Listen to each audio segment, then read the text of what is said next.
In this video, we'll review how to pause or unpause your Mailchimp plan. If you have a paid monthly plan and don't need to send campaigns for a while, you can pause billing on your account. You can keep your account paused as long as you need, but you're limited to 2 pauses each year. When you pause your account, Mailchimp immediately ends the current billing cycle and suspends sending functionality. You can still use Mailchimp to create and edit campaigns and templates, view reports, and make changes to your audience. Mailchimp will even continue to manage new signups for you. To pause billing on your account, we'll click our profile name and choose Account. Then we'll choose Settings and Pause or Delete Account.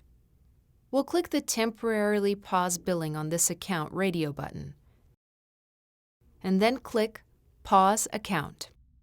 In the Confirmation Required pop-up modal, we'll type Pause in all capital letters and choose Pause Your Account.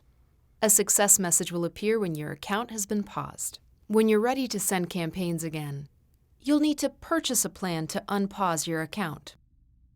To unpause billing, we'll need to choose a plan and maximum contact count, or purchase pay-as-you-go credits.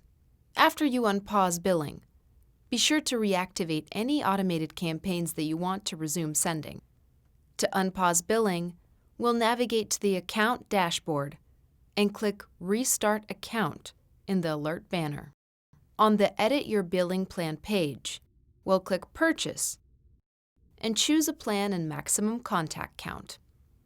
Then we'll click Next, enter our payment information, and choose Pay Now. To exit back to the billing page from the confirmation screen, click Close. That's it. We've reviewed how to pause and unpause a paid Mailchimp plan.